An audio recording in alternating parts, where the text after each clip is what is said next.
Merci beaucoup David, merci beaucoup à vous, merci pour votre présence ce soir, merci aussi à Dieu TV qui va filmer aussi, c'est un plaisir, un honneur pour moi. Alors c'est vrai que c'est un sujet compliqué, complexe comme ça a été signalé. Alors voilà, c'est important, c'est riche, c'est précieux d'avoir aussi une pluralité de perspectives autour d'un sujet aussi complexe. Alors comme ça a été mentionné, ce livre, L'Islam conquérant, a suscité bien des débats. Peut-être que vous avez vu dans les médias, il y a eu vraiment bien des réactions très positives, des réactions très critiques, des réactions de toutes sortes, et ça ne finit pas. Mais en même temps, voilà, je trouve que c'est important qu'on puisse avoir clairement ce débat aussi ce soir, et qu'on puisse aborder ce sujet. Comme ça a été mentionné, lorsqu'on écrit un livre, voilà, ça fait partie d'une série d'ouvrages. Et on ne peut pas redire dans chaque livre ce qu'on a écrit dans les autres ouvrages. On aimerait le faire, mais ce n'est pas toujours possible. Donc, il y a des éléments qui ont été mentionnés tout à l'heure par David, dans Le Roi, le Sage et le Bouffon, qui fait intervenir un juif, un chrétien, un musulman, un hindou, un bouddhiste et un athée, et chacun doit prouver pourquoi il a raison. Eh bien, le musulman qui est là est un musulman mystique, c'est un musulman soufi. Et dans la tradition musulmane mystique, il y a vraiment de très très beaux textes. Et je suis vraiment très touché par une profondeur qu'on peut trouver dans certains de ces textes. Mais déjà dans ce livre, il y avait des questions très critiques qui étaient posées à des formes de l'islam conquérant, les questions posées par l'athée dans ce livre. Et là, c'était plutôt un musulman mystique qui répondait. Et dans mon expérience concrète de dialogue interreligieux, je me suis rendu compte que, bien évidemment, il y a cela, mais il y a aussi d'autres formes d'islam. Et il y a un islam qui est plus politique, plus conquérant, et il fallait aussi aborder ce sujet. Dans La Princesse et le Prophète, j'ai abordé la question de l'Occident conquérant. Oui, nos multinationales peuvent apporter du bien, mais nos multinationales peuvent aussi apporter bien des problèmes à travers le monde. Et voilà, j'avais posé des questions aussi un peu critiques sur le fonctionnement parfois de notre économie occidentale quand elle n'est plus régulée par une éthique chrétienne. Quelqu'un définissait la mondialisation comme un protestantisme sans Dieu. C'est interpellant quand même. Il y a quelque chose d'une organisation protestante qui est à la base des multinationales et de l'Occident et de l'économie capitaliste, mais au fil des décennies, l'éthique chrétienne qui avait accompagné aux origines, eh bien, cette éthique a pu être perdue. Et donc, on peut avoir une forme d'Occident conquérant. L'ouvrage qui a précédé, celui qui vient de sortir, Pour que plus rien ne nous sépare, c'est une critique aussi des églises conquérantes. Quand l'Église catholique est seule et qu'elle est conquérante, ou l'Église orthodoxe qu'elle est seule et qu'elle est conquérante, ou qu'une Église protestante est seule et qu'elle est conquérante, voilà, il y a des problèmes dans notre vivre ensemble. Alors ça n'a pas suscité autant de débats que celui qui a suivi. Alors l'islam conquérant, plusieurs m'ont dit, mais au fond, si on lit ton livre, on peut être plus ou moins d'accord, mais déjà, un vrai problème, c'est le titre, l'islam conquérant. Pourquoi est-ce que tu as choisi cela? Alors, je vais vous dire pourquoi je l'ai choisi, mais déjà, qu'est-ce que je mets derrière ce mot? Lorsque j'aborde la question de l'islam, il me semble que si on prend l'ensemble de l'islam, alors je reviendrai, qu'est-ce que je veux dire par l'ensemble de l'islam? Il y a à la fois une spiritualité communautaire, il y a un projet politique, et il y a une stratégie militaire. Parce que Mohammed, il était à la fois un prophète, il a été politicien, chef politique, et il a aussi été un guerrier. Et donc, l'islam qui voudra prendre le tout va se référer à l'ensemble de ces trois composantes. Mais bien évidemment, beaucoup de musulmans, et la plupart des musulmans que vous rencontrez, n'ont pas forcément ou pas du tout de projet politique et n'ont pas de stratégie militaire. Donc, là, beaucoup de musulmans se limitent à une spiritualité communautaire. Et d'autres, par contre, ils vont, connaissant bien les textes et voulant mettre en œuvre autre chose, ils vont développer un projet politique, et d'autres encore vont développer une stratégie militaire, même si, bien évidemment, ils n'ont pas l'accès à la puissance armée aujourd'hui, parce que cette puissance armée se trouve dans les mains occidentales aujourd'hui. Donc, il y a 1000 manières d'être musulman, et c'est la difficulté, si vous voulez, de l'exposer ou de mon livre, c'est la plupart des personnes que nous rencontrons sont des personnes paisibles, qui connaissent souvent mal même elles-mêmes les stratégies de conquête qui sont mises en œuvre aujourd'hui dans différentes associations, dans différents groupes. Et voilà, je présente tout ceci. Alors, le terme islam conquérant Après avoir choisi le titre, j'ai découvert cet ouvrage que je ne connaissais pas, Les cavaliers d'Allah de l'Orient vers l'Occident, l'islam conquérant, de la mort du prophète en 632 à la bataille de Poitiers en 732. Donc quelqu'un avait déjà utilisé ce mot, je ne le savais pas, je l'ai découvert après. Vous avez ces deux autres ouvrages, et j'y reviendrai par la suite, L'islam à la conquête de l'Occident, Jean-Frédéric Poisson, qui présente dans son ouvrage l'organisation de la coopération islamique, 57 États musulmans, qui développent une stratégie de conquête de l'Occident. Alors, dans mon ouvrage, je parle de l'organisation de la coopération islamique. Je n'avais pas encore lu celui-ci, mais voilà, j'y reviendrai par la suite. Et puis, un autre titre, La conquête de l'Occident, le projet secret des islamistes, Sylvain Besson, ancien journaliste au Temps, et qui met en évidence combien les frères musulmans ont développé une stratégie de conquête. Je reviendrai tout à l'heure. Donc, le terme conquête, je ne suis pas le seul à l'utiliser. D'ailleurs, le terme conquête, je l'ai repris en grande partie des musulmans eux-mêmes. Et c'est un peu le fruit de mon livre, de dire, voilà, des musulmans eux-mêmes, à partir des textes fondateurs, disent que l'islam est conquérant, et j'ai envie de présenter cet aspect-là. Évoquer très rapidement d'autres auteurs, Yvon Youfol, qui est un penseur de droite, un essayiste de droite. Voici ce qu'il dit: face à l'islam conquérant, la France recule. Donc voilà, je ne suis pas le seul à évoquer ce thème-là. D'autres auteurs utilisent des termes beaucoup plus violents que le mien. Si vous prenez cet auteur qui s'appelle Zineb, c'est une ancienne journaliste de Charlie Hebdo. Et suite au massacre de ce qui s'est passé avec Charlie Hebdo, cette femme qui est musulmane d'origine, maintenant elle est clairement athée, elle a écrit ce petit livre qui s'appelle « Détruire le fascisme islamique ». Et quand je lis son ouvrage, et lorsque je vois ce qu'elle écrit sur le Coran, les hadiths, les textes fondateurs de l'islam, j'y reviendrai, lorsqu'on étudie cela, lorsqu'elle fait une critique de tout cela, je peux être d'accord à 90% avec ce qu'elle dit. Je n'aurais pas utilisé moi-même le terme fascisme islamique, mais cet autre auteur, Ahmed Abdel Samad, Le fascisme islamique, une analyse qui est parue chez Grasset, montre la complicité qu'il y a avec l'islam politique tel qu'il s'est développé en particulier chez les frères musulmans et le fascisme. Et donc, parler de tout cela, ce sont des termes assez forts, et plus forts encore que mon titre à moi. On pourrait continuer les analyses pratiquement chaque semaine. Des nouveaux ouvrages apparaissent sur la question de l'islam. Gérard Davet, Fabrice Lhomme, Inch'Allah, l'islamisation à visage découvert. Ce qui est une première avec cet ouvrage, c'est que ce sont des journalistes de gauche, des journalistes du journal Le Monde, qui commencent à dire mais il y a un vrai problème avec l'islamisation en France. Et ça a été un peu un choc, parce qu'en général, les journalistes de gauche disent non, il n'y a pas de problème, les musulmans vont bien s'intégrer. Et là, c'est une sorte de cri d'alerte en disant il y a un vrai problème. Jamila Ben Habib, qui est une femme auteure qui vient aussi d'une famille musulmane, utilise des termes très forts, les soldats d'Allah à l'assaut de l'Occident. Bref, vous avez toute une série d'ouvrages, j'en cite encore quelques-uns pour terminer, pour montrer que vraiment ça vaut la peine d'élargir ces lectures et se rendre compte qu'il n'y a pas juste mon livre, il y en a plein, il y en a des dizaines et des dizaines qui apparaissent maintenant. Michel Onfray, Penser l'islam. Michel Onfray est un athée convaincu, qui déteste le christianisme. Voilà, donc je ne vais pas être d'accord avec lui, je suis un chrétien engagé, mais dans son ouvrage Penser l'islam, à 95% de ce qu'il écrit quand il analyse les textes fondateurs et l'histoire, on arrive aux mêmes conclusions. J'ai mis deux autres ouvrages pour montrer, il n'y a pas seulement la question de l'islam, mais c'est comment est-ce qu'on aborde l'islam. Et là, on touche à des sujets assez compliqués. Déjà, il faut se mettre d'accord sur qu'est-ce que c'est l'islam, mais l'autre question, c'est comment est-ce qu'on aborde l'islam. Et il y a de plus en plus d'auteurs qui commencent à dire, mais pendant des décennies, nous avons eu un regard trop bienveillant où on n'a pas osé critiquer. Il y a une trop grande complicité, et vous avez cet exemple, Yves Mamou, le grand abandon, les élites françaises et l'islamisme, et qui montre qu'une partie des intellectuels, des politiciens, des responsables d'église, etc., n'ont pas osé critiquer ce qui était problématique dans l'islam, et ont cédé, et que c'est le moment de se réveiller. Alexandre Delval, la stratégie de l'intimidation, il montre aussi qu'il y a une sorte de stratégie d'intimidation. On n'ose pas critiquer des choses dans l'islam, parce qu'on a peur que ça suscite vraiment des conflits.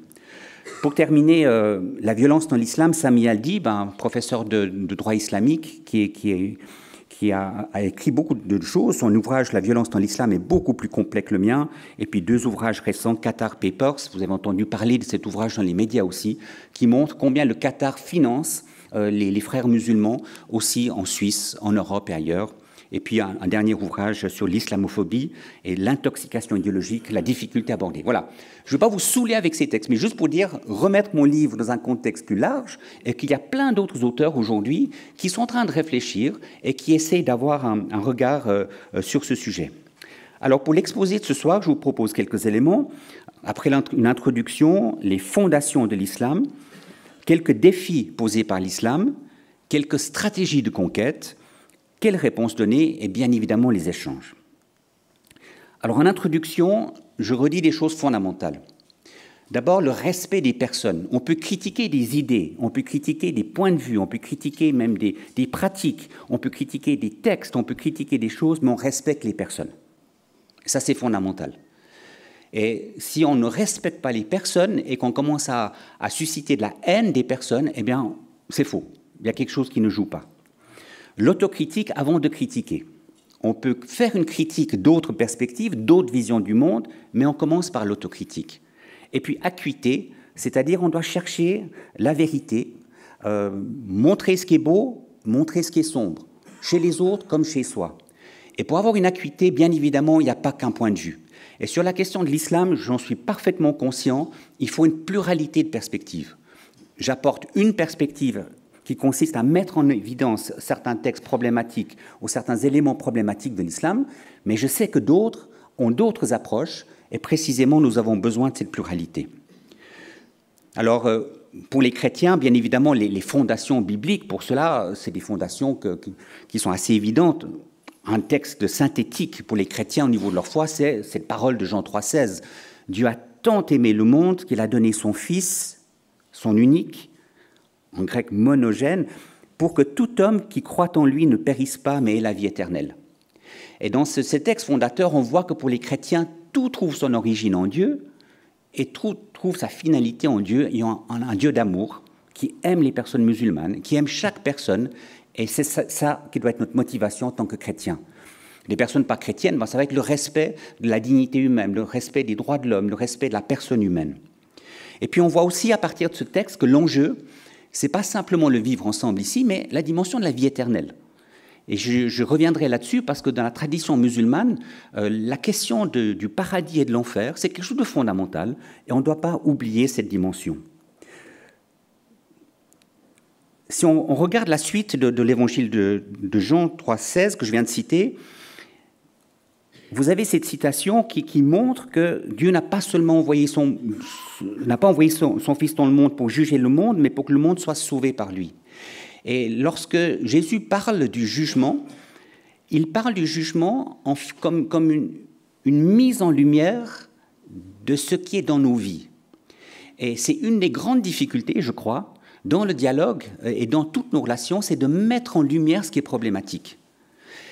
Et là, le jugement consiste précisément à dire, attendez, mettez en lumière, osez mettre en lumière. Mais il y a une tentative, et c'est vrai pour nous chrétiens, c'est vrai pour nous occidentaux, de cacher. Et c'est un effort difficile, mais important. Celui qui fait la vérité vient à la lumière. Et nous sommes appelés à mettre cela en lumière. Au niveau de l'autocritique, j'aime bien partir toujours de cette parabole que Jésus donne, de la paille et de la poutre. Vous connaissez tous cette parabole.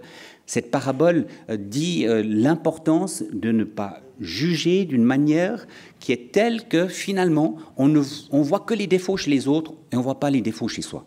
Donc voilà, cette parole très forte de l'évangile de Matthieu est, je pense, quelque chose qui nous aide à être dans une attitude autocritique avant d'être critique. Homme au jugement perverti, ôte d'abord la poutre de ton œil, et alors tu verras clair pour ôter la paille de l'œil de ton frère. Et puis pour la question de la lucidité ou de l'acuité, j'aime beaucoup ce lien que Jésus fait entre la vérité et la liberté. Bien sûr, pour Jésus, c'est sa parole qui est la vérité, mais c'est important que la vérité et la liberté soient liées. On doit constamment nous sommes constamment appelés à chercher la vérité, et c'est la vérité qui libère. Voilà, donc, islam conquérant, oui, bien évidemment, l'islam conquérant, c'est une réalité parmi beaucoup d'autres. Là, je mentionne l'Occident conquérant, christianisme conquérant, dans le titre. L'Occident conquérant, point d'interrogation, bien évidemment. Et je vais vous donner quelques illustrations. Christianisme conquérant, bien évidemment. Et il y a eu des grandes phases dans l'histoire, et même aujourd'hui, où le christianisme et l'Occident sont conquérants. Mais il n'y a pas que ces réalités. Il y a une Chine conquérante, il y a un bouddhisme conquérant. On oublie souvent que les trois grandes religions missionnaires du monde, ce sont le christianisme, l'islam et le bouddhisme. Mais la manière de conquérir sont extrêmement différentes. Le fait de conquérir, pour moi, ce n'est pas tellement le problème, mais c'est la manière. Et qu'est-ce qu'on cherche à conquérir? Comment est-ce qu'on cherche à conquérir?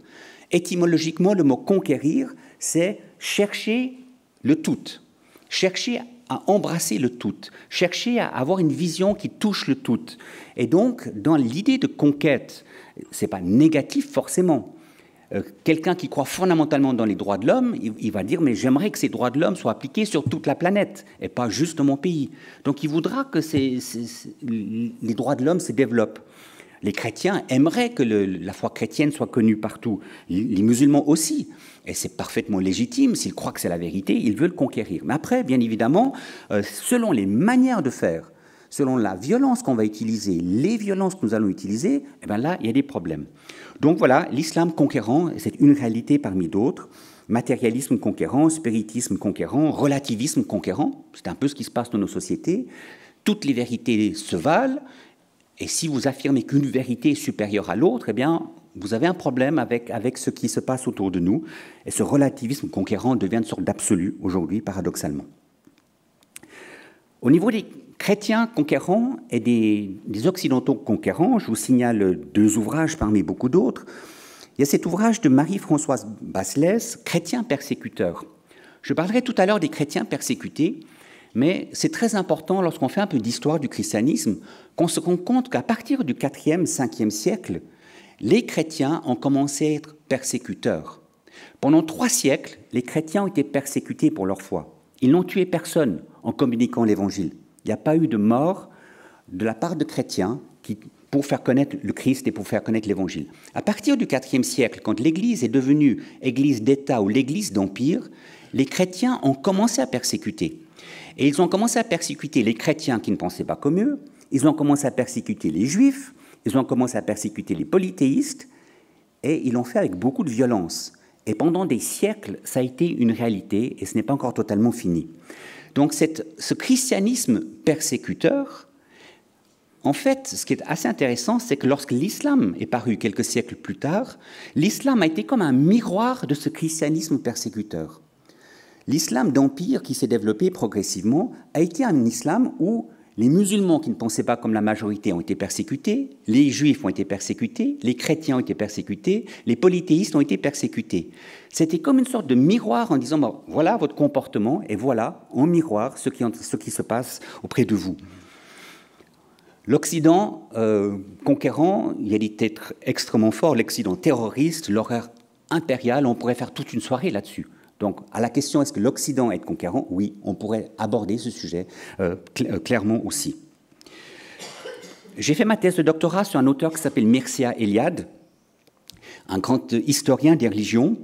Et Mircea Eliade dit à un moment donné, en parlant des Indo-Européens, les Indo-Européens, ce sont ces peuples qui partagent des mêmes familles de langues. Alors on ne sait pas très bien l'origine de ces peuples, certains même remettent en question un noyau commun, mais toujours est-il qu'il y a des langues communes qui sont partagées par un certain nombre de peuples.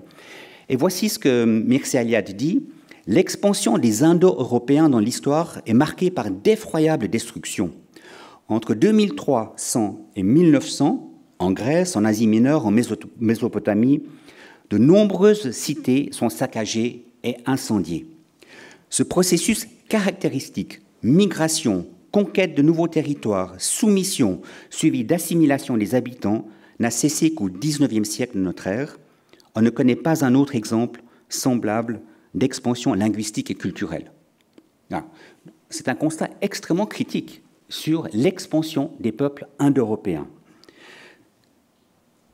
On pense que ces peuples sont nés autour de la mer Noire et progressivement ces peuples se sont répartis du côté de l'Orient et de l'Occident, ce qui fait que lorsqu'on analyse des langues aussi différentes que le sanskrit, le persan, l'allemand, l'italien, l'anglais, le roumain, etc. On va trouver des racines communes. Et à partir de ce travail des linguistes, on s'est rendu compte qu'il y avait des familiarités. Alors ce que Mircea Eliade nous dit, c'est que ces peuples indo-européens ont vécu des expansions migratoires extrêmement puissantes et violentes. Si vous regardez une carte du monde aujourd'hui, où une langue indo-européenne est soit la première, soit la seconde langue, vous voyez que ça couvre une bonne partie de la planète.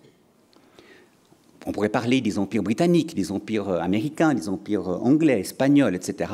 Il y a eu des conquêtes qui ont été fortes à travers les siècles, et ces empires indo-européens dont nous sommes membres, eh bien, ces empires ont été christianisés. Il y avait des valeurs judéo-chrétiennes. Parfois, c'était un vernis, parfois, c'était plus profond. Mais il est indiscutable que les expansions indo-européennes ont pu être très fortes. Si vous regardez une carte du monde où vous comparez les dominations chrétiennes et musulmanes, c'est assez intéressant parce que ça se recouvre un peu. Et pour les musulmans, en fait, eux pourraient se sentir enserrés, entourés par des peuples très conquérants. Et d'une certaine manière, l'islam, pour eux, c'est une manière de répondre à ces conquêtes des Indo-Européens. Alors voilà, je pense que c'est important d'aborder ces sujets. En introduction, toujours, j'aime bien rappeler ceci, parce qu'on va dire, ça y est, les chrétiens étaient violents dans le passé, les musulmans étaient violents dans le passé, si nous devenions tous athées, ça irait mieux. Eh bien, c'est faux. Si vous regardez le XXe siècle, les principales violences du XXe siècle, ces principales violences n'ont pas été faites au nom d'un Dieu, mais au nom d'une forme de nationalisme, d'athéisme, de néopaganisme. Et donc, ces principales violences, la Seconde Guerre mondiale, le régime de Mao Tse-tung, le régime de Staline, la Première Guerre mondiale, la guerre civile russe, les guerres civiles chinoises qui ont fait des millions de morts, eh bien, ces guerres, eh bien, elles n'ont pas été faites au nom d'une religion ou d'un Dieu, elles ont été commises au nom de matérialisme et de nationalisme sans Dieu et contre Dieu, à l'exception probablement du génocide turc, où plus d'1 million d'Arméniens ont été tués et des chrétiens assyriens ont été tués. Et donc là, il y avait un mélange de nationalisme et de justification musulmane. On pourrait continuer sur les différents génocides et exterminations. L'Amérique latine, de 1492, à la fin du XVIIe siècle, la population indigène passe de 90 millions à 12 millions. L'Amérique du Nord, dès le XVIe siècle jusqu'à la fin du XIXe siècle, les Amérindiens passent de 12 millions à 250 000. Ce n'était pas des exterminations, parfois il y a eu des exterminations, mais c'était aussi le fait que des maladies aient été apportées par les Occidentaux et les peuplades n'ont pas réussi à résister. Croisade, conquête, guerre de religion, voilà. Alors oui, il y a tout ça. Oui, et on ne doit pas se voiler la face. On peut prendre 2 exemples très concrets, plus près de chez nous encore. La guerre des paysans, Luther est une grande figure de la réforme. On lui doit beaucoup. Il a beaucoup apporté. Mais Luther, quand il a eu un lien entre religion et politique, il a pu dire des choses abominables. Il y a eu cette fameuse guerre des paysans, et dans cette guerre des paysans, dans un premier temps, Luther a pris la défense des paysans. Mais quand il a vu que les paysans se révoltaient, étaient violents, alors il a encouragé les hommes politiques de son temps à être violents à leur tour. Cette citation, vous l'avez, elle est extrêmement violente. « Tous ceux qui le peuvent doivent assommer, égorger et passer au fil de l'épée secrètement au public, en sachant qu'il n'est rien de plus venimeux, de plus nuisible, de plus diabolique qu'un rebelle. » Retenez bien le mot « rebelle » parce qu'on le retrouvera après dans la question de l'islam. Ici, c'est le temps du glaive et de la colère, et non le temps de la clémence. Aussi, l'autorité doit-elle foncer hardiment et frapper, en toute bonne conscience, frapper aussi longtemps que la révolte aura un souffle de vie. C'est pourquoi, cher Seigneur, poignarder, pourfonder, égorger à qui mieux. Voilà. Ça montre que lorsqu'on a le pouvoir politique et qu'on doit donner certains conseils à un moment donné, on peut avoir des propos extrêmement violents. On le retrouvera la même chose à un moment donné chez Mohammed. Sur la question des Juifs, on y reviendra sur la question du judaïsme dans l'islam aussi, c'est une longue histoire d'anti-judaïsme dans la tradition chrétienne. Les premières générations de chrétiens étaient tous juifs, c'était des juifs qui confessaient Jésus comme le Messie, mais quand les églises sont devenues pagano-chrétiennes, c'est-à-dire ce sont des païens qui ont pris la tête de l'église et qui ne connaissaient plus leurs racines juives, ils ont pu être extrêmement haineux à l'égard des juifs, et cette haine a été un fil conducteur dans l'histoire du christianisme, de Jean Chrysostome, des pères de l'Église, jusqu'à à peu près une soixantaine d'années. Eh bien, il y a eu beaucoup de discours anti-juifs de la part des chrétiens. Je cite aussi l'ouvrage de Luther, Les Juifs et leurs mensonges, un des pires crimes commis par les églises pagano-chrétiennes au fil des siècles, le mépris, la haine et la mise à mort de nombreux juifs. Alors, ce n'est pas par hasard que j'ai choisi ces deux exemples de Luther dans son lien avec le pouvoir politique et la question des juifs, parce que cela, on va le retrouver aussi dans la question musulmane tout à l'heure. Je termine avec ça. L'antisémitisme de nombreux théologiens chrétiens, en particulier celui de Luther, a contribué à nourrir l'antisémitisme en Allemagne. J'évoquais tout à l'heure cet ouvrage qui parlait du fascisme islamique. Il y avait une certaine connivence entre le fascisme et les mouvements proches des frères musulmans en particulier, qui avaient la même haine des juifs, où le grand moufti de Jérusalem, pendant le milieu du XXe siècle, il y avait une connivence dans leur haine commune des juifs, leur volonté de combattre, et ce n'est pas par hasard d'une certaine manière. Principaux pays exportateurs d'armes, vous avez une liste: États-Unis, Russie, France, Allemagne, Chine, Royaume-Uni, Espagne, Israël, Italie, Pays-Bas. Les 10 plus grands pays exportateurs d'armes au monde, ce sont des pays de tradition judéo-chrétienne. Alors vous direz, la Suisse, heureusement qu'on n'est pas dans les 10 premiers. On est 11e. Donc 11e, on aime bien parler de notre neutralité, mais lorsqu'on exporte des armes à des pays en guerre, il y a un vrai problème. Et c'est là qu'on voit que notre pays, au lieu de tenir vraiment clairement à ses valeurs, choisit souvent mammon ou l'argent comme étant prioritaire pour ne pas perdre l'industrie d'armement et du travail. On continue à exporter des armes. Il y a une initiative actuellement qui souhaite vraiment que nous arrêtions d'exporter des armes à des pays en guerre, et c'est parfaitement légitime. Avoir des armes pour se défendre, c'est parfaitement légitime. Vendre des armes à des pays en guerre, c'est un vrai problème. Si vous regardez les principaux pays importateurs d'armes, sur les 10 pays importateurs d'armes, vous en avez 7 qui sont des pays musulmans. Et si vous comparez avec la colonne de droite, les principaux pays où les chrétiens sont persécutés, 245 millions en 2018, et ce ne sont pas des persécutions légères. Nous sommes dans un confort chez nous. Et mon livre sur l'islam conquérant s'adresse aussi à beaucoup de pays africains où ils vivent concrètement ces persécutions. Eh bien, vous voyez sur les 15 premiers, un nombre important d'entre eux, ce sont des pays de tradition musulmane.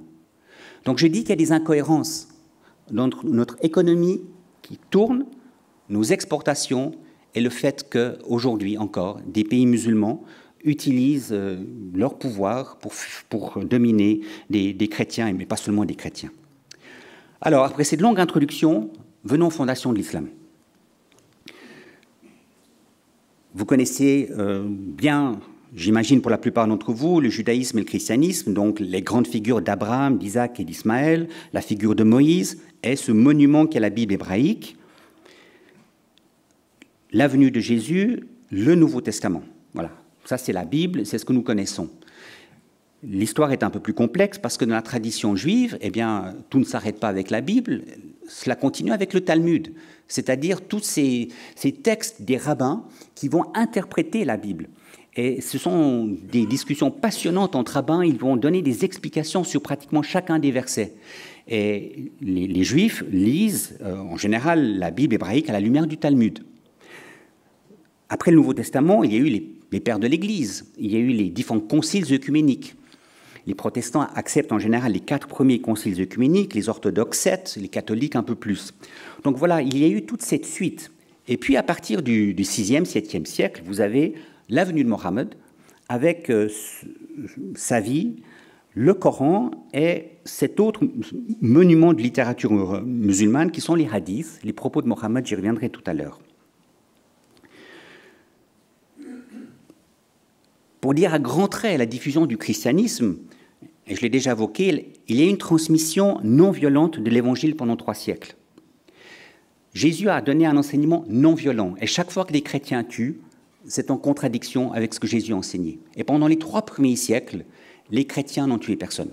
Ils ont transmis l'Évangile de manière non violente. Et il y a eu ces éléments extrêmement forts en l'an 70, la destruction du temple de Jérusalem et de la ville, 1 100 000 morts selon Joseph, donc c'était énorme, c'était une catastrophe énorme, même si les chiffres sont peut-être exagérés. 130 à 135, la révolte de Bar Kokhba. Il a été considéré même comme un messie par les Juifs de son temps. Et il y a eu une rupture qui s'est passée entre Juifs et chrétiens à cette période parce que Bar Kokhba voulait faire la guerre contre les Romains. Et les chrétiens d'origine juive qui étaient devenus non-violents, ils voulaient être non-violents, ils ont été persécutés par les Juifs. Et il y a eu des traumatismes entre Juifs et chrétiens qui remontent de cette période. Et comme je l'ai déjà évoqué, dès le IVe siècle, Église d'État, avec l'Empire byzantin conquérant, passage de chrétiens persécutés à chrétiens persécuteurs. Et c'est dans ce contexte-là que l'islam va naître. Vous avez les Juifs, vous aviez les judéo-chrétiens, les Juifs qui reconnaissent Jésus comme le Messie, et tous les apôtres sont des judéo-chrétiens. Vous avez toute une diversité de chrétiens à cette période. Il y a les chrétiens qu'on appelle ébionites, qui remettent en question la divinité de Jésus et qui mettaient l'accent sur son humanité. Vous aviez les judéo-nazaréens, c'est des chrétiens qui avaient une vision très politique. Ils espéraient vraiment le règne de Dieu qui soit à la fois religieux et politique. Vous aviez les courants nestoriens et monophysites, etc., qui avaient un langage araméen ou sémitique. Et puis, il y a eu l'essor des pagano-chrétiens que j'ai mentionné, avec différents conciles, avec la grande différenciation qui a eu lieu entre les orthodoxes et les latins. Et Mohammed est né dans cette période où il y avait une diversité de juifs et de chrétiens qui se faisaient déjà la guerre, en tout cas ils étaient en tension les uns avec les autres. 330, donc, Byzance devient Constantinople, déplacement du centre de gravité vers Constantinople. Vers l'an 600, le grand empire byzantin est en conflit avec les Perses, et puis la naissance de l'islam, où ces peuples qui vont se fédérer progressivement après toute une histoire autour de Mohammed, eh bien, ces peuples vont progressivement être organisés et puis vont partir à la conquête aussi de l'Empire byzantin et de l'Empire perse. Alors, ça serait tout un sujet en lui-même de refaire l'histoire, mais je passe vraiment cela à grands traits. La grande difficulté lorsqu'on parle de l'islam, c'est que c'est un mot qui a plusieurs sens. Et c'est très difficile de parler de l'islam parce que ça va recouvrir différentes réalités. J'aime bien préciser que dans n'importe quelle tradition, il y a ce qu'on peut appeler les textes fondateurs. C'est ce que j'appelle le normatif. On a ces textes fondateurs qu'on ne peut pas changer. Puis après, vous avez l'histoire. Qu'est-ce que ces textes fondateurs ont suscité comme histoire? C'est l'effectif. Et puis le discursif, c'est comment est-ce qu'on va interpréter l'histoire et comment est-ce qu'on interprète nos textes fondateurs. Alors, si vous regardez ce tableau, je sais que c'est un peu compliqué, mais voilà, je suis désolé, la réalité est compliquée, il faut pouvoir en parler avec nuance. Vous avez toutes sortes de musulmans aujourd'hui. Vous avez des musulmans culturels, vous avez des musulmans cultuels, vous avez des imams et des érudits. Vous avez une grande diversité d'interprétations de l'histoire et des textes fondateurs. Vous avez une diversité des islams contemporains, j'y reviendrai, l'islam libéral, mystique, populaire, étatique, radical, révolutionnaire. Vous avez une diversité des histoires, des cultures et des contextes musulmans. Vous avez les différences entre sunnites, chiites et kharijites. Vous avez les écoles juridiques, les siras, les biographies, les hadiths et le Coran. Voilà. Donc lorsqu'on s'intéresse à l'islam, il faut étudier tout ça. C'est du travail. Il m'a fallu des années et des années pour écrire ce petit livre, mais voilà. De la même manière, si quelqu'un étudie le christianisme, on aimerait qu'il le fasse sérieusement, et donc il faut étudier ces textes. S'il fallait résumer la théologie musulmane en une seule parole, un seul verset, je pense que ça vaut la peine de prendre celle-ci, cette sourate 112. Au nom de Dieu, le clément, le miséricordieux, dit, c'est lui, Dieu l'unique, Dieu le suprême refuge, qui n'a jamais engendré et qui n'a pas été engendré, et que nul n'est en mesure d'égaler. Donc c'est l'unité radicale, absolue de Allah. Dieu est un, il n'y a pas d'associé, il n'a pas été engendré et il n'a pas engendré.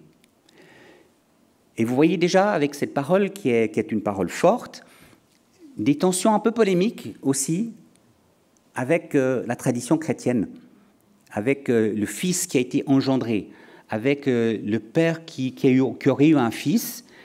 Et c'est peut-être pas par hasard que sur l'inscription de dédicace du dôme du rocher, qui se trouve sur l'emplacement du temple de Jérusalem, à la fin du 7e siècle, quand les armées musulmanes ont conquis toute la région de la Palestine, à la fin du 7e siècle, il y a eu la construction de ce dôme du rocher. Et puis, à l'intérieur de ce bâtiment est inscrit en arabe ce verset, notamment « Aux gens des Écritures, ne soyez pas excessifs dans votre religion, dites uniquement la vérité sur Dieu. Le Messie Jésus, fils de Marie, est seulement l'envoyé de Dieu, son Verbe déposé dans le sein de Marie, un esprit émanant du Seigneur. Croyez en Dieu et en ce prophète, mais ne parlez pas de Trinité.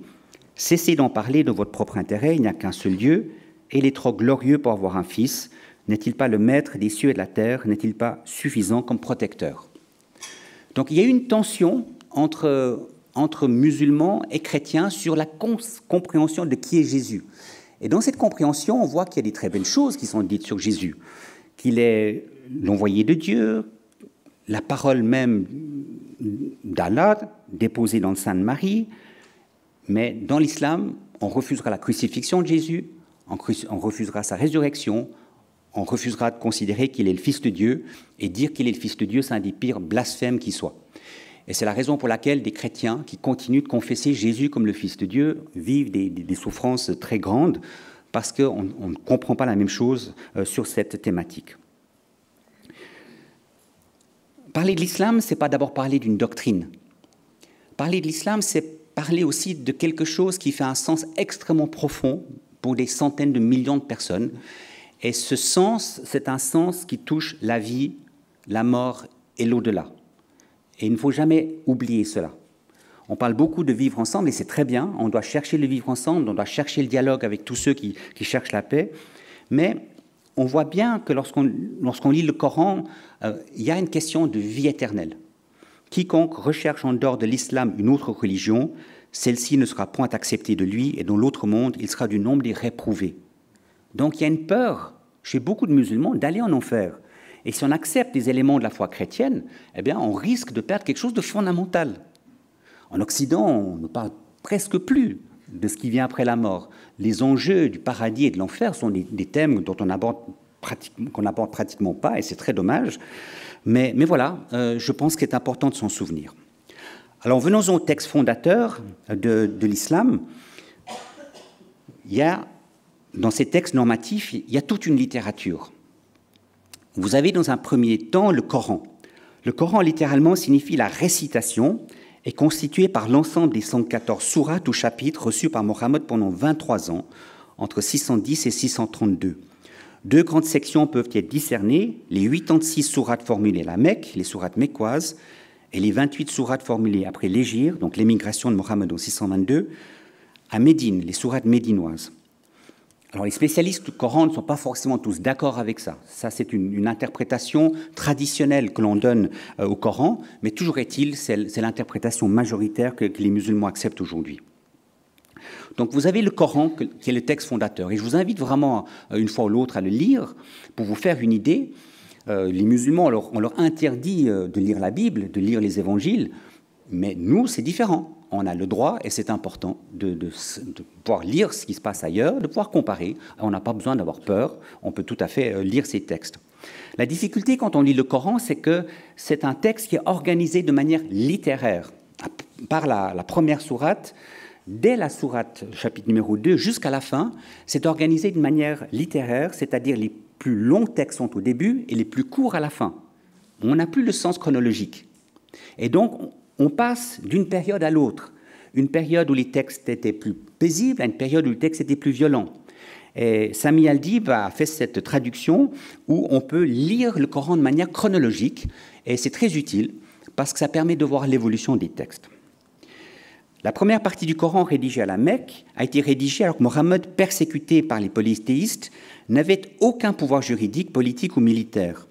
De beaux textes invitent à servir le Dieu unique, à se soucier des pauvres et à vivre une spiritualité humble.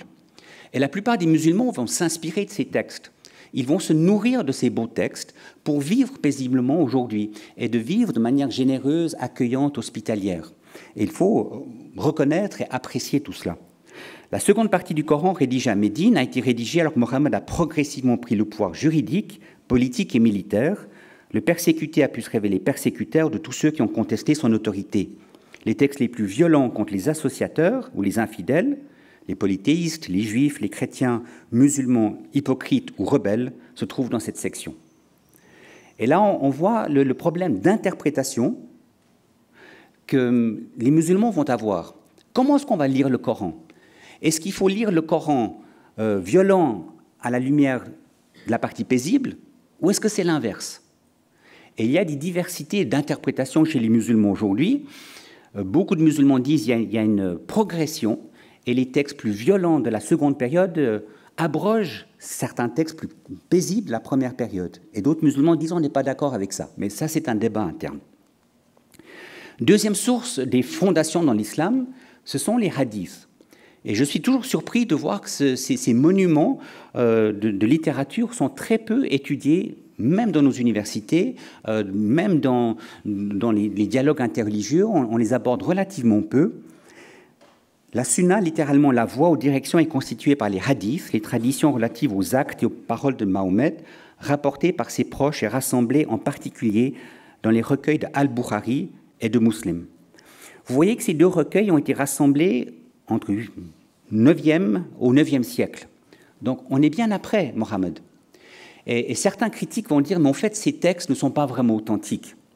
Ce sont des textes tardifs qui vont justifier les conquêtes des empires omeyyades et abbassides.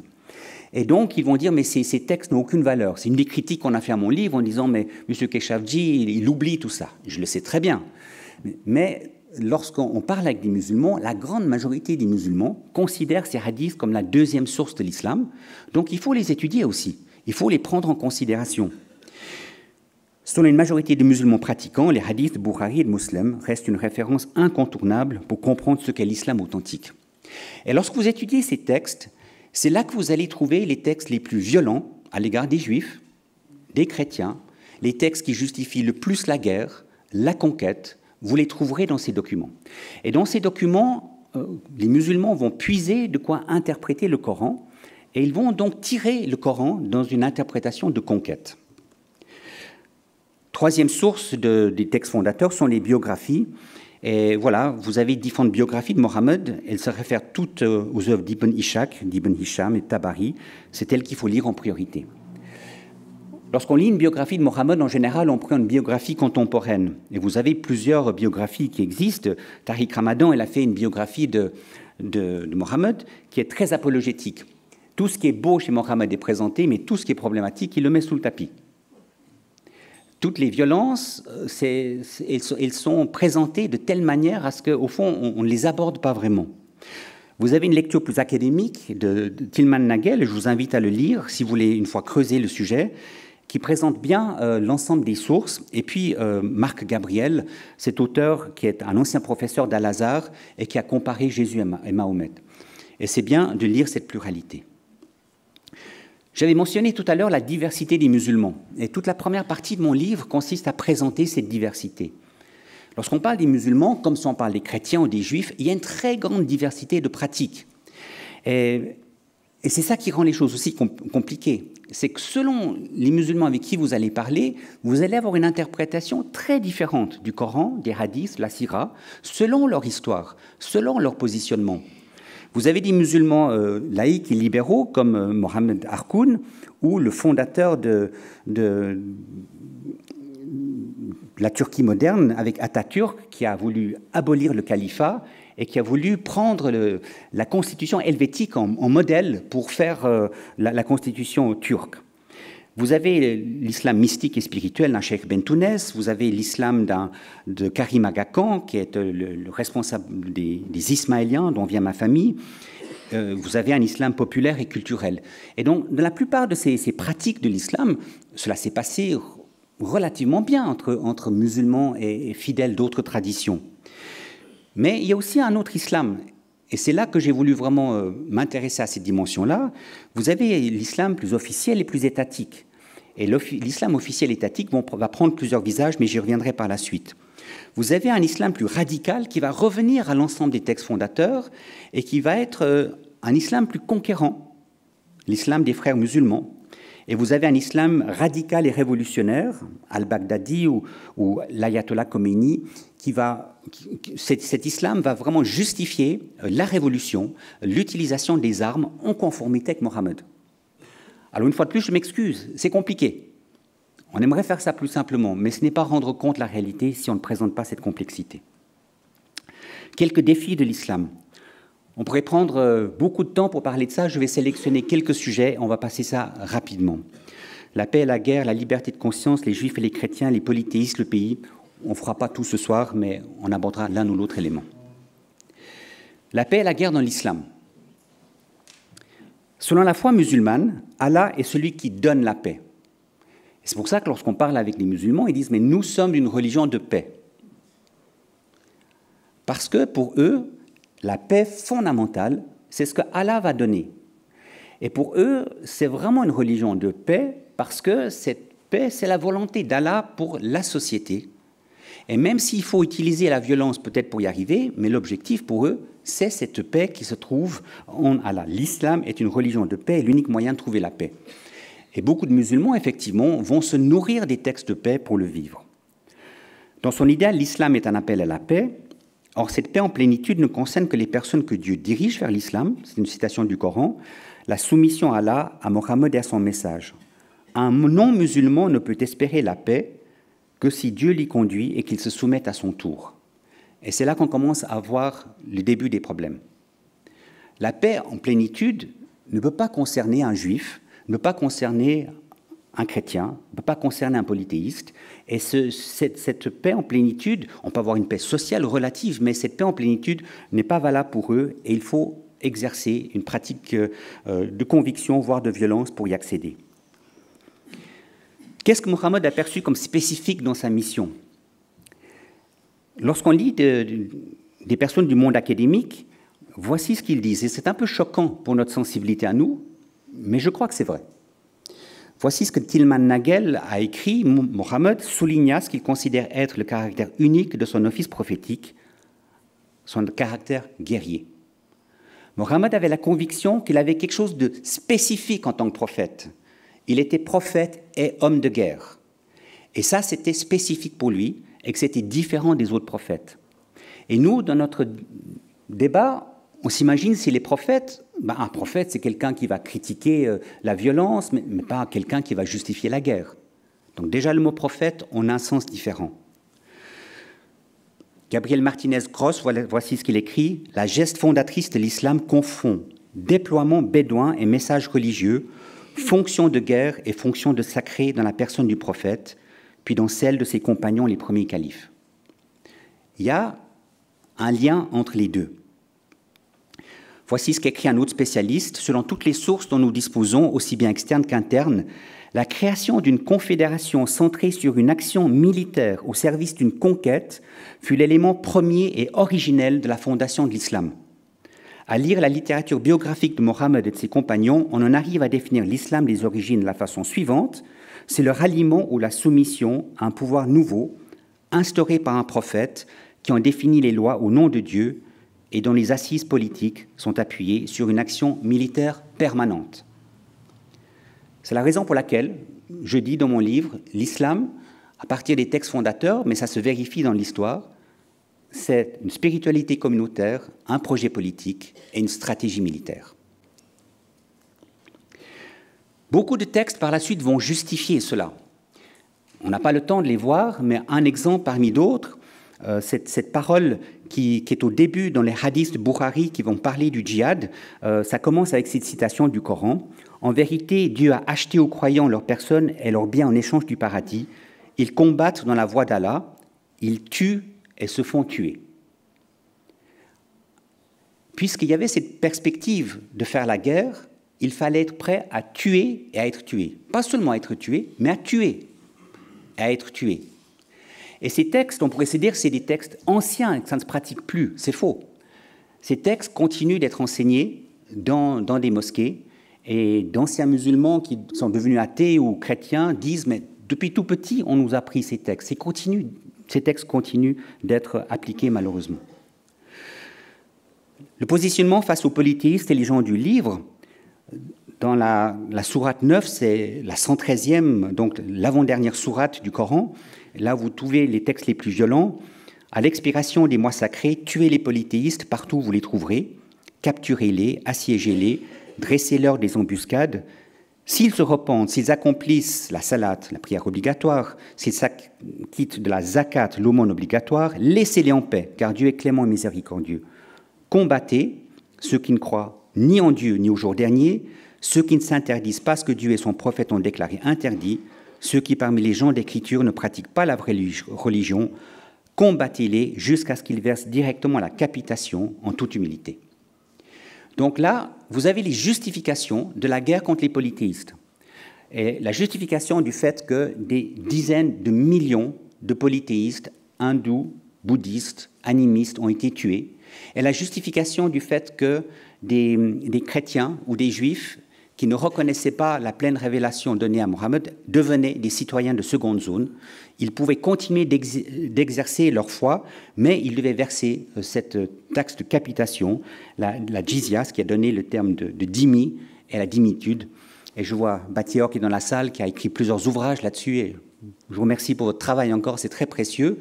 Et c'est cette mise en évidence de ce statut de seconde zone et des persécutions que juifs, chrétiens et croyants d'autres traditions religieuses ont vécues. Et la justification, vous l'avez là. Et la persécution des chrétiens qui continuent, ou des juifs, vous allez trouver une bonne partie dans ces textes-ci.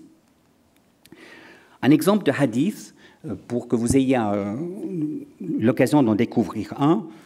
Voici ce que le messager a dit. Donc, Mohammed, j'ai été avantagé sur les autres prophètes par 6 choses.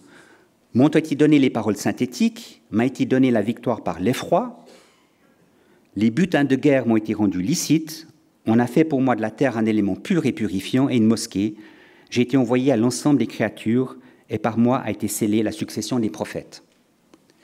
Donc là, Mohammed a la conscience qu'il a quelque chose de spécifique.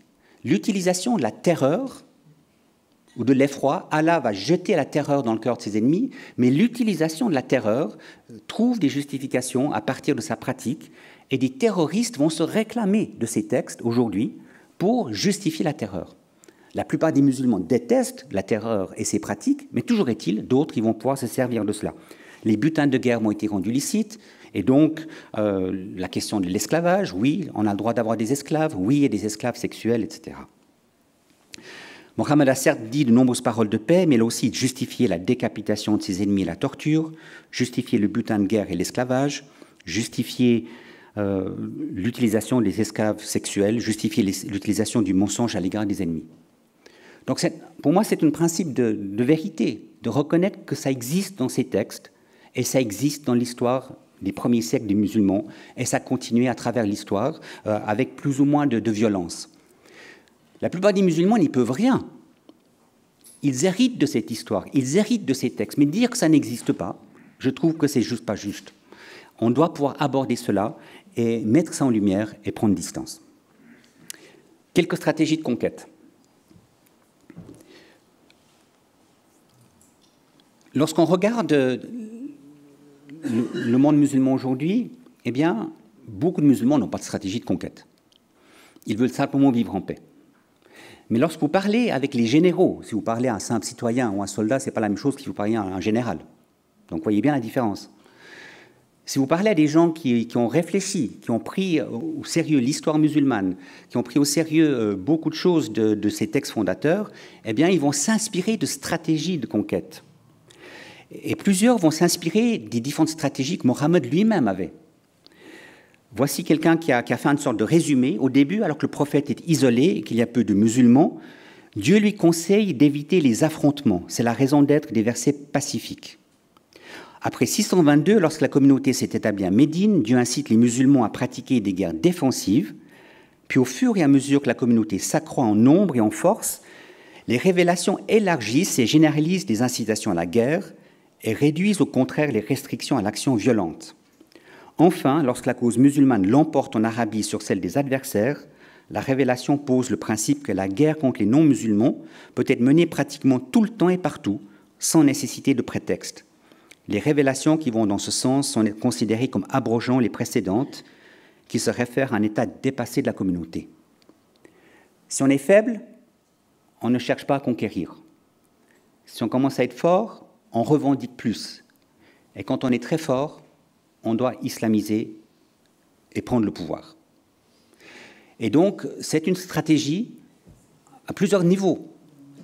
Et donc, cette stratégie qui se base sur Mohammed, ce sont des choses qu'on va retrouver chez les frères musulmans, par exemple.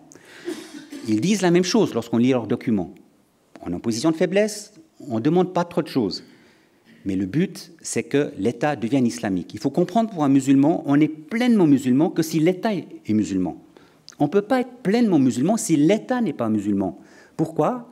Parce que leur idéal, c'est la communauté musulmane où Mohammed a été politicien et stratège militaire.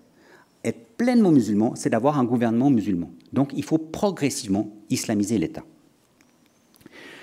Si on regarde la grande diversité du monde musulman aujourd'hui et qu'on prend la question religion et politique, on va dire qu'il y a une forme il y a des groupes qui voudront séparer le pôle religieux du pôle politique. Et puis il y a ceux qui voudront soumettre le pôle politique aux religieux. Certains utilisent le mot islam pour dire « Ah, ça c'est l'islam authentique, c'est quand il n'y a pas de lien avec le politique ». Moi j'ai de la peine avec cela, parce que si on regarde les textes fondateurs de l'islam, eh ben, il n'y avait pas cette séparation. Donc utiliser le mot uniquement islam pour dire que c'est quand on n'a pas de visée politique, je trouve problématique. D'autres vont dire cet islam paisible, sans politique, c'est le vrai islam, et puis l'islamisme ou l'islam radical, eh ben, c'est un islam dévoyé. D'après moi, d'après les textes fondateurs et d'après une bonne partie de l'histoire musulmane, ce n'est pas dévoyé. Cet islam radical va vouloir revenir aux racines et articuler le monde politique et religieux. Et puis vous avez le courant djihadiste, qu'on va dire ça c'est les extrémistes, parce qu'ils vont utiliser la force. Mais pour moi, ils ne sont pas totalement extrémistes. Ils sont extrémistes selon nos critères, bien évidemment. Mais eux, ils essaient d'être parfaitement cohérents avec ce que Mohammed a enseigné. Si on regarde maintenant cette diversité de stratégies, il y a plusieurs exemples. Le premier lieu de stratégie de conquête, c'est le foyer. Un musulman a le droit d'épouser une chrétienne, un chrétien qui épouse une musulmane doit se convertir. Les enfants de couples mixtes sont nécessairement musulmans. Dans l'indifférence générale des responsables d'Église et du monde politique, une lente islamisation se fait en Europe au niveau des couples et des familles. J'ai fait plusieurs débats avec Tariq Ramadan et régulièrement je venais sur ce sujet-là. Et je disais que c'est inacceptable. Tu prétends que l'islam est compatible avec les droits de l'homme, mais si c'est le cas, change ceci. Il n'est pas acceptable de contraindre un chrétien qui épouse une musulmane à devenir musulman, montre une vraie libéralité. Et Tariq Ramadan me disait systématiquement, tu dois respecter notre tradition. Et je lui disais, je ne vais pas respecter ta tradition qui est irrespectueuse des autres. Donc on a eu constamment des désaccords là-dessus, parce que je trouve que c'est inacceptable. On ne peut pas respecter ce qui est irrespectueux des autres dans une tradition. Au nom du respect, aujourd'hui, on accepte tout, et c'est faux. On doit respecter les personnes, mais quand il y a des choses irrespectueuses des autres, que ce soit chez nous, chez les autres, on doit travailler et lutter là contre. Donc ça, c'est un premier lieu où il y a un vrai problème. Les musulmans libéraux arrivent à trouver une solution. Mais dans les musulmans, la plupart des musulmans, dans les imams de nos centres islamiques, on ne trouve pas encore de solution. Et je tiens à ce qu'on puisse aborder ce sujet parce que c'est un vrai problème. Un autre élément problématique, c'est le suivant, vous le connaissez bien. Tout chrétien ou juif ou athée peut librement devenir musulman. Tout musulman qui veut devenir chrétien est un apostat menacé de mort. Alors, pas forcément en Occident, ils vont garder un profil bas, mais si vous lisez le code arabe unifié, qui a été un code accepté par beaucoup de pays arabes, ils disent très clairement et de manière actuelle, un musulman qui renie l'islam, qui devient un apostat, est un apostat qui est menacé de mort. Voilà. Donc ça reste actuel. Pourquoi ? C'est parce qu'il y aura des justifications dans le Coran et dans les hadiths. Les non-musulmans, juifs et chrétiens en terre d'islam ont le choix de se convertir, de payer la taxe de capitation, statut d'immi ou d'émigré. C'est un système à sens unique, très facile d'entrer, très difficile d'en sortir.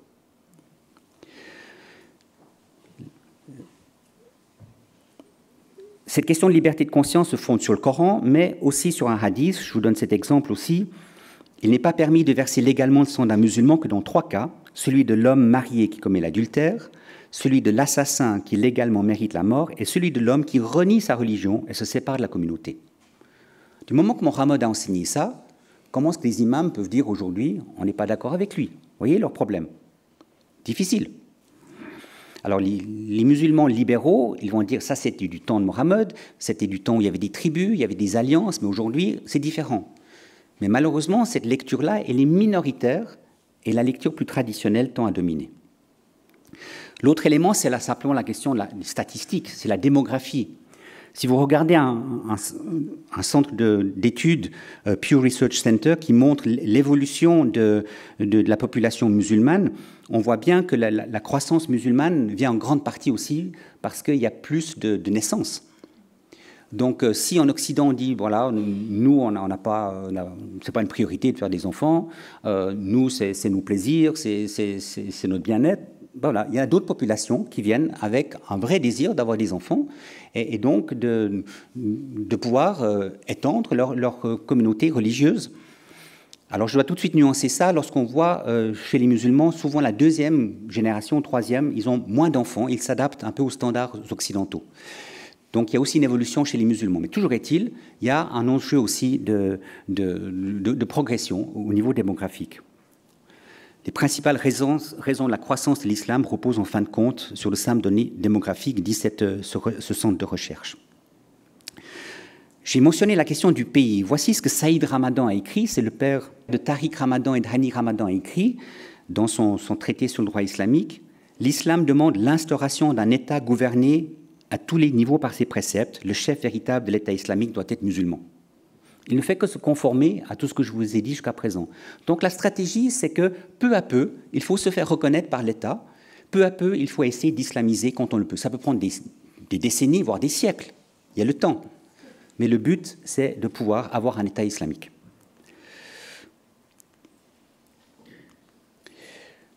En parlant de l'islam étatique, il y a beaucoup de manières de vivre l'islam en fonction des États. L'islam de Jordanie n'est pas l'islam de l'Arabie saoudite, ou l'islam de l'Algérie, ou l'islam de l'Indonésie. Donc il faut faire très attention lorsqu'on parle de l'islam étatique, mais les pays peuvent changer aussi. La Turquie était donnée comme exemple d'un pays où on allait vers une modernité plus grande, une acceptation des droits de l'homme, et on voit bien aujourd'hui qu'avec Erdogan, c'est autre chose. Le président Erdogan est proche des frères musulmans, comme le Qatar d'ailleurs. Le Qatar qui a financé beaucoup de mosquées en Suisse et en centre islamique en Europe. Voici ce qu'Erdogan écrit, en reprenant un poète. « Les minarets sont nos baïonnettes, les coupoles sont nos casques, les mosquées sont nos casernes et les croyants notre armée. » On fait quoi avec ça? On dit que c'est des paraboles, on dit que c'est pas important, on dit que c'est rien, c'est M. Keshavji qui invente. Non.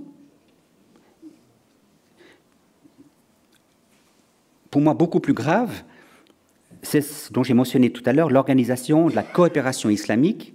Avant, c'était la conférence islamique. La coopération islamique, 57 États. Et ces 57 États prennent beaucoup de pouvoir aussi dans les débats internationaux. Ils sont très présents dans l'Organisation des Nations Unies et présents dans beaucoup de commissions. Vous avez peut-être suivi ce qui s'est passé aussi par rapport à la nomination de l'esplanade, là où se trouve le temple, le mont du temple.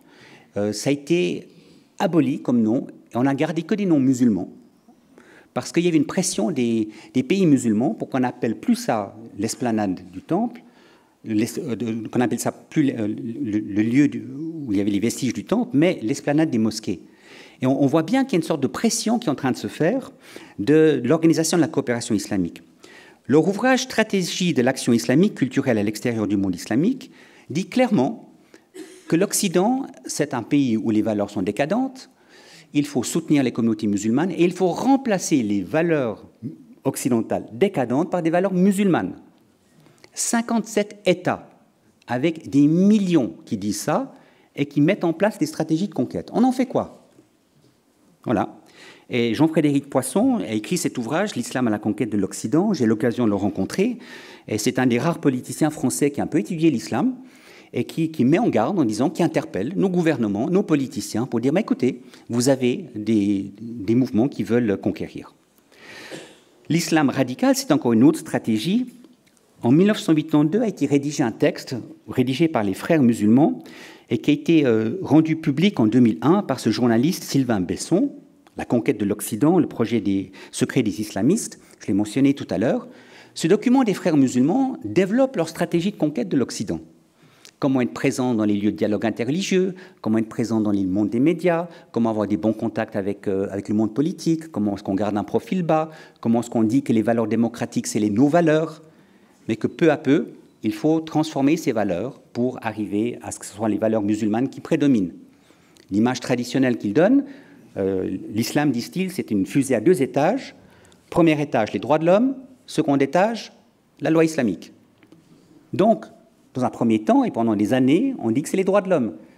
Mais bien évidemment, ce n'est pas les droits de l'homme qui doivent primer, puisque ce n'est pas musulman. On doit se conformer aux droits islamiques. Voilà.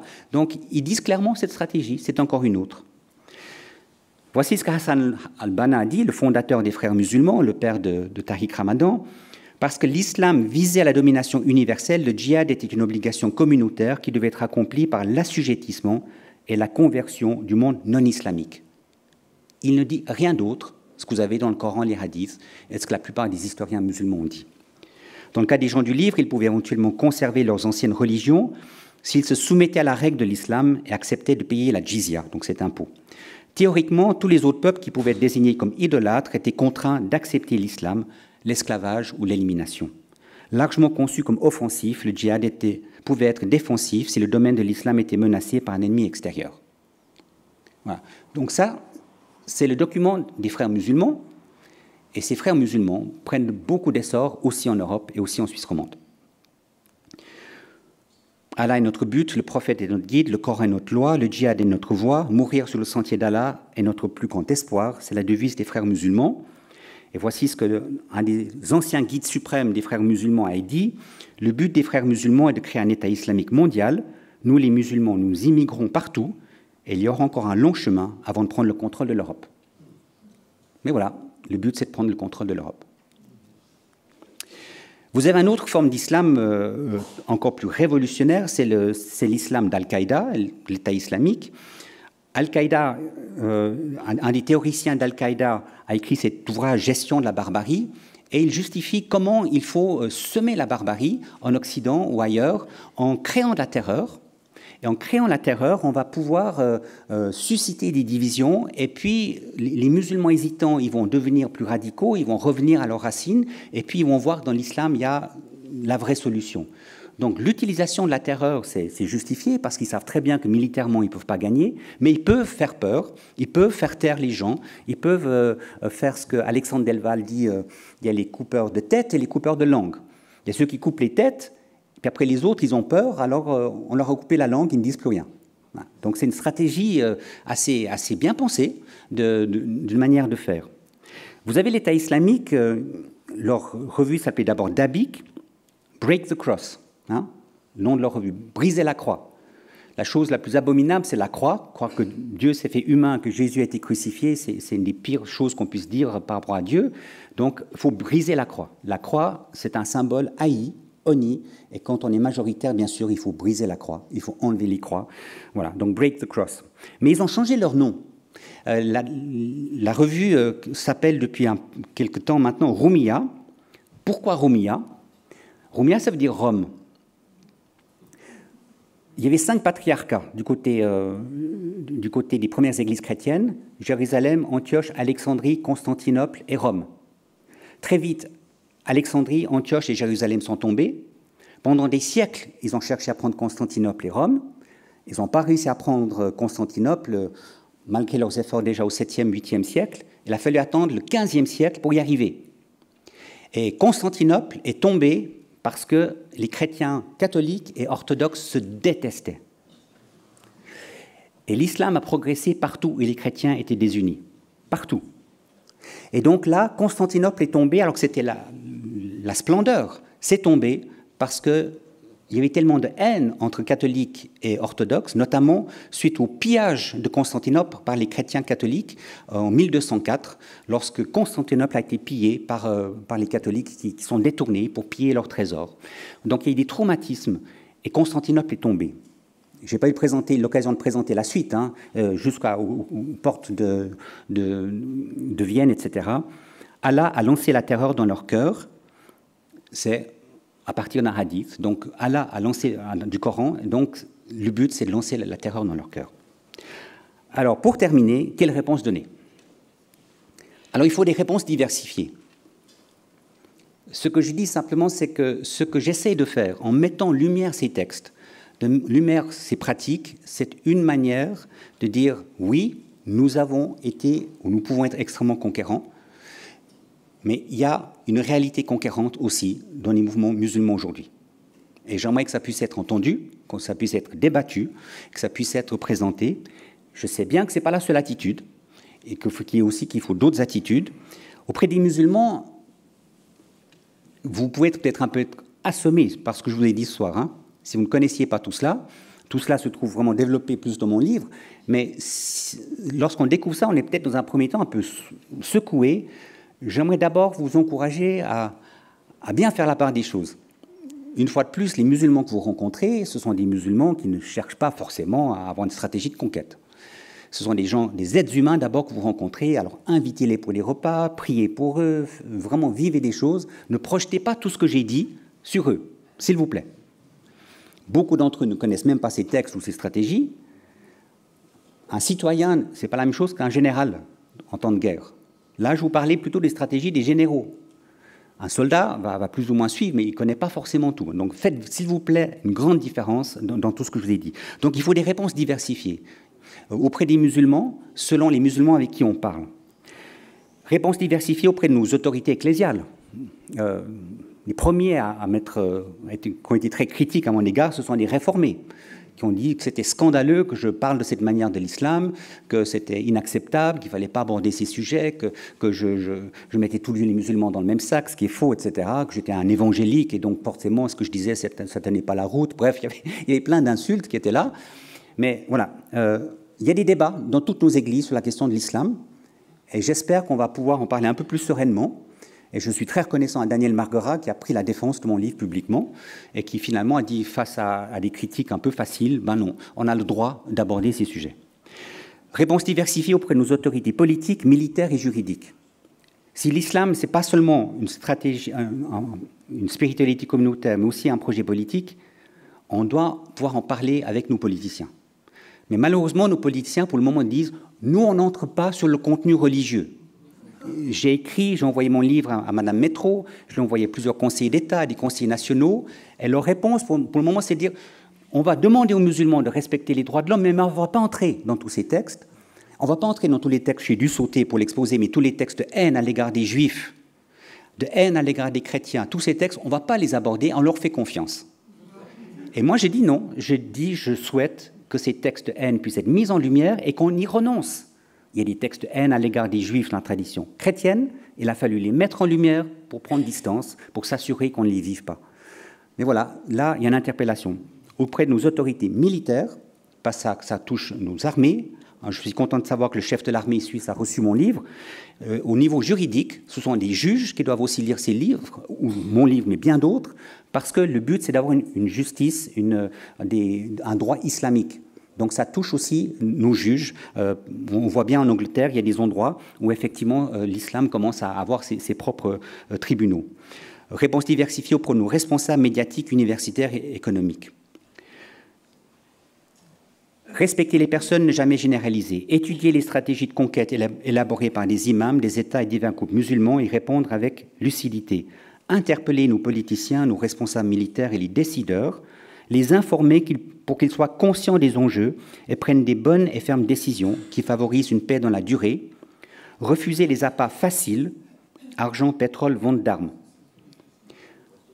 Quelqu'un qui connaît extrêmement bien l'islam et qui vient d'une grande famille musulmane mondialement connue, a lu mon livre et puis a beaucoup aimé mon livre. Et il me disait que son père fait beaucoup de commerce à Genève. Et puis, son père lui aurait dit « Tout s'achète aujourd'hui et les Suisses sont les moins chers. » Au nom des banques. Donc, il y a des enjeux effectivement économiques qui sont là aussi. Et dernier slide, je vous garantis que c'est le dernier. Pour les chrétiens, le rôle, c'est d'abord de vivre l'Évangile et de le faire rayonner autour de nous. Pour moi, c'est la réponse que les églises ont apportée. Nous soyons fiers de l'Évangile, que nous cessions d'avoir honte, nous puissions être fiers de ce que nous vivons, prier pour les musulmans, les aimer, leur témoigner de l'Évangile.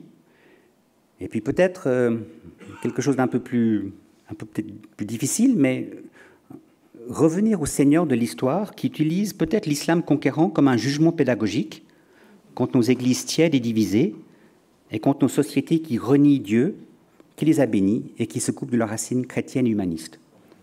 Peut-être derrière tout ça, il y a comme un appel. C'est quoi qui a fait la bénédiction de la Suisse? C'est qui? C'est quoi ce trésor? Vous voulez le lâcher? Vous voulez autre chose? Ou est-ce que vous voulez le retrouver et le revivre? Et je crois que c'est le rôle aussi de nos églises chrétiennes de le rappeler, que nous puissions ne jamais perdre ce trésor. Merci pour votre attention.